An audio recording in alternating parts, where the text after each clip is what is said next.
This is the Investor Connect podcast program. I'm Hall T. Martin. I'm the host of this show in which we interview angel investors, venture capital, family offices, private equity, and many other investors for early stage and growth companies. I hope you enjoy this episode.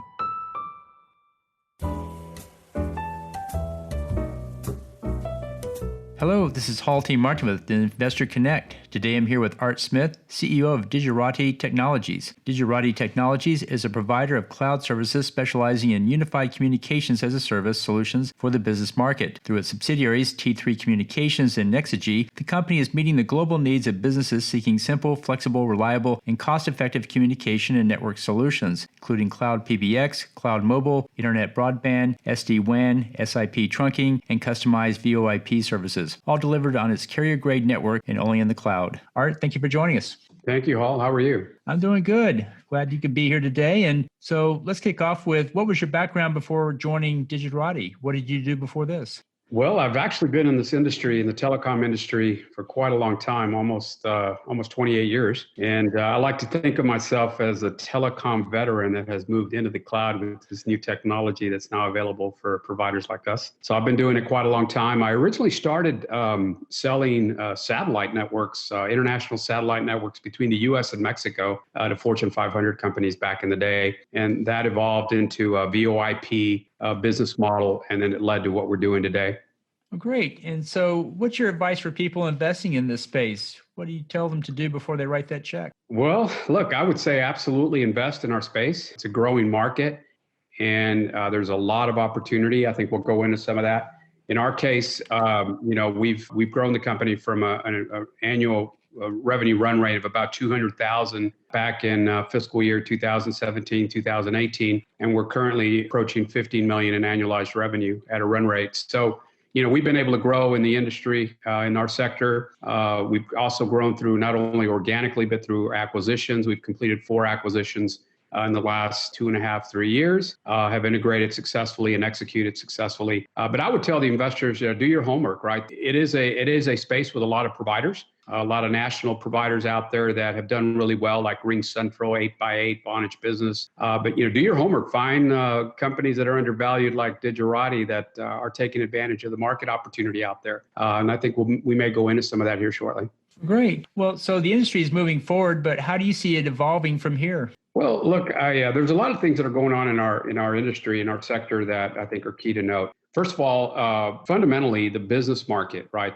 Again, we target the small to medium-sized business. I think you mentioned that in the intro. And a lot of those businesses that have not migrated to a cloud-based communication system, right? And that's where we come in. So we're talking about 50% of that SMB market, which is, a lot of businesses out there that are ripe for moving to the cloud, right? Which is where we come in. So, I think you should note that and how the industry is evolving and how it's going from the, legacy telecom world of the past to the cloud-based next generation network of the future, right? On top of that, what we're seeing is kind of a third wave, in a sense. First wave was going from legacy infrastructure to VoIP. Everybody's heard that term now, voice over internet. And then from VoIP, it went to cloud communications, right? Where you introduced applications in the cloud to the business client. And then we're going into a third wave where you're seeing more of a team-centric approach to providing services in the cloud if you're a communication provider like us. And what that means is it also becomes more of a cloud call center application, right? It goes well beyond just calling somebody and going from point A to point B, right? It involves engaging with your customers, right? So we want to help our business clients engage with their customers, and it goes beyond a phone call these days, right? It could be communication via Facebook, Twitter, WhatsApp. So it's not just a phone call anymore. So it's evolving rapidly, going in that direction. The good news is, as far as Digerati and our operating subsidiaries, which by the way are T3 Communications and Nexigi Inc., we're ready. Yeah, we've introduced some products and services that allow us to head in that direction. So I think we're prepared for this third wave as it comes on. And so what do you think the growth rate of the sector is going to be with that third wave? Well, that's what's exciting, Hall, is, currently the market, actually for 2020, I should say, the UCaaS market, right? Just the sector that we participate in, a $38 billion market. And it's expected to grow to $167 billion in 5 years. right? Huge market opportunity. Again, that's a combination of things. That's just businesses, enterprise moving from traditional legacy infrastructure to the cloud, and then as I mentioned earlier, other applications coming into the fold like cloud contact centers or cloud call centers. The other segment of the market, which kind of ties into what we do, it's actually known as CCaaS, right? Contact Center as a Service, which again, is part of that evolution. That's a $20 billion market as of 2020. And it's expected to grow to 72 billion during that same period over 5 years. So, if you add the two, that's a significant market opportunity for service providers like us.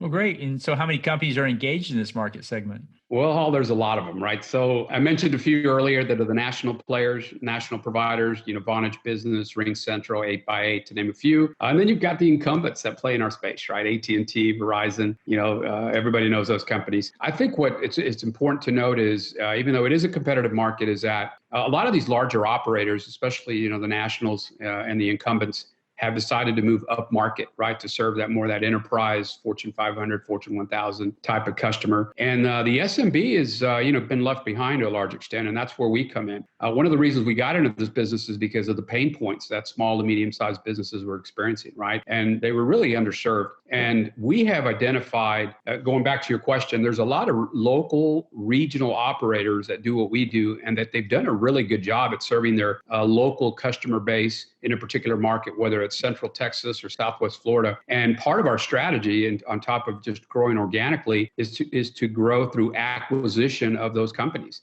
So that's, as investors look at our company, they should consider the fact that we're going after those acquisition targets that really are flying below the radar screen, so to speak. They're too small to attract a private equity group. They're too small to attract a larger pubco, and we believe that it's a good fit for our small pubco. And by the way, it's a stated objective of the company, and we've done this before with a couple of other ventures. We're looking to uplist the company to a primary exchange as we meet certain goals and objectives.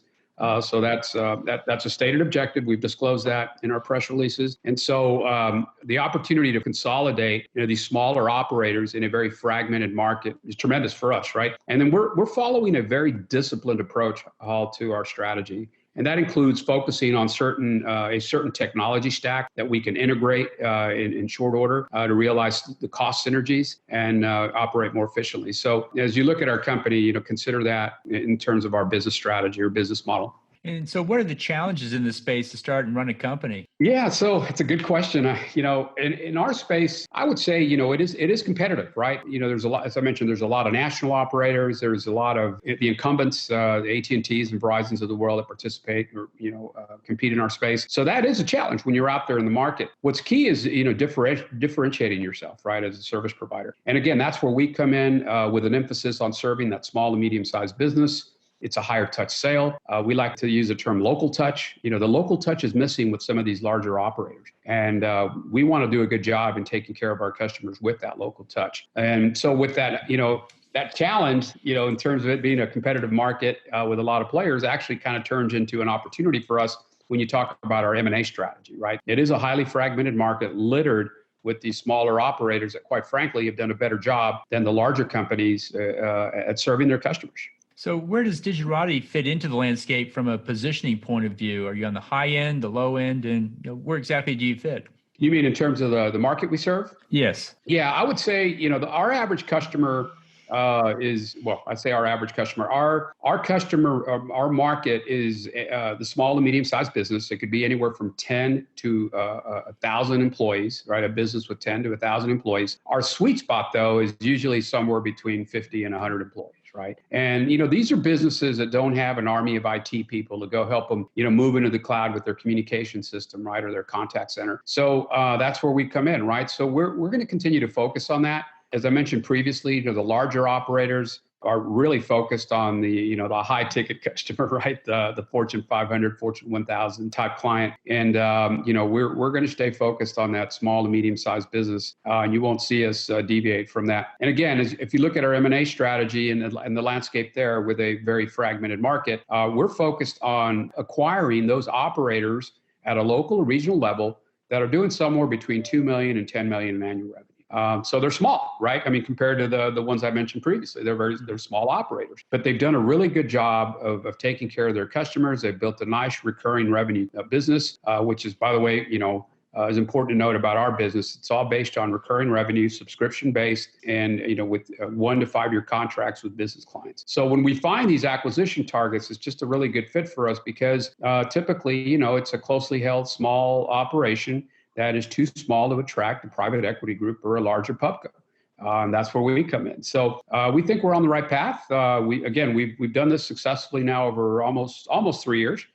We've made 4 acquisitions, established a really good position in the marketplace in Florida and in Texas. And there is plenty of opportunity to grow because there's a lot of targets out there that I think would be interested in talking to us. And that's part of our strategy. That's great. Well, in the last minutes that we have here, what else should we cover that we haven't? Well, as you know, we're a publicly traded company. Currently, we're on the OTC, over-the-counter exchange, and our symbol is DTGI. If you look at the company compared to other companies of our size that are on a similar exchange or even on NASDAQ, you'll see that we're really undervalued compared to our peers, right? I can give a couple of examples. One is Crescendo, CXDO, which is a NASDAQ company that's done really well. I think their market cap today is probably in the $110 to $120 million range. Our market cap by comparison is under 20 million. I think we're right at 16 or 17 million today. So we're definitely undervalued. And I think you should, as I mentioned earlier, investors should do their homework. They should look at the management team, right? We've got a really good track record. We've listed companies before on primary stock exchanges. We did this before with a predecessor to Digerati, ATSI Communications. We listed that company on the Amex. We reached about a $500 million market cap. We started a company by the name of Globalscape from scratch, spun it off to our shareholders, took that company public. That entity ended up listing on the NYSE for many years, reached a peak market cap of about 280 million. So, the management team here at Digerati has done this before, and we're looking forward to building this company and doing the same thing. Well, great. Well, how best for listeners to get back in touch with you? Well, I think use our email, ir@digerati-inc.com. Great. I'll put that in the show notes and want to thank you for joining us today. Oh, thank you. Appreciate the opportunity.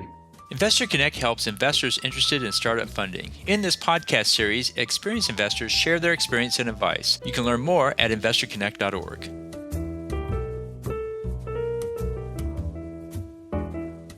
Paul T. Martin is the director of Investor Connect, which is a 501c3 nonprofit dedicated to the education of investors for early-stage funding. All opinions expressed by Hall and podcast guests are solely their own opinions and do not reflect the opinion of Investor Connect. This podcast is for informational purposes only and should not be relied upon as a basis for investment decisions.